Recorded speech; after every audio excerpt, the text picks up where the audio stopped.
Bonsoir Henri. Bonsoir Emmanuel. Ce Conseil européen de Bruxelles s'annonce particulièrement chargé. Les chefs d'État et de gouvernement vont d'abord devoir valider un accord sur le maintien du Royaume-Uni dans l'Union avant le référendum prévu au mois de juin. Puis ils vont tenter de réduire leur désaccord sur le dossier des migrants.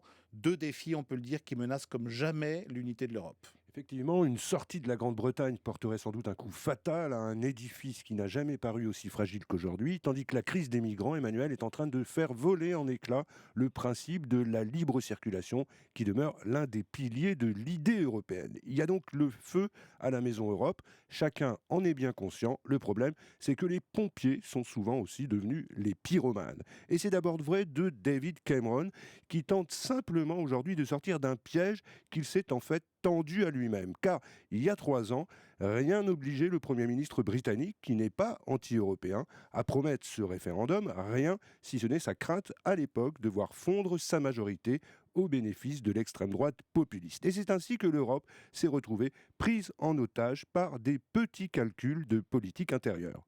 Depuis, David Cameron a soumis à ses partenaires une liste de revendications pour montrer qu'il est parvenu à renforcer ce régime d'exception qui fait la sacro-sainte singularité britannique. Certaines sont d'ordre symbolique, comme ce qui touche à l'approfondissement de l'Union.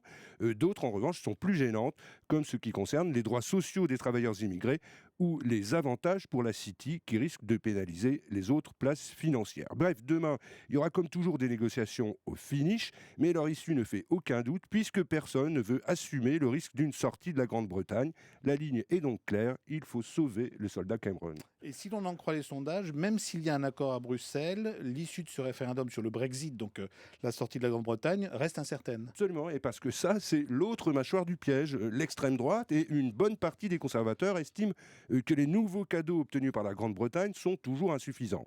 La gauche travailliste est divisée et la presse populaire continue de tirer à boulet rouge sur l'Europe. Tout dépend maintenant de la façon dont David Cameron réussit à vendre cet accord à l'opinion. C'est une question d'emballage, de com', et s'il donne l'impression que c'est un peu trop facile à Bruxelles, eh bien, tout le monde criera au chiquet, vous savez, un peu comme dans un match de catch. Alors, l'autre sujet brûlant, nous le disions, c'est celui des migrants.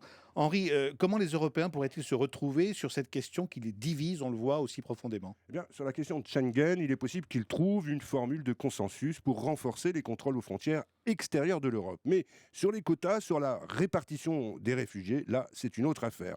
Un précédent accord prévoyait la relocalisation de 160 000 réfugiés, dont 30 000 en France.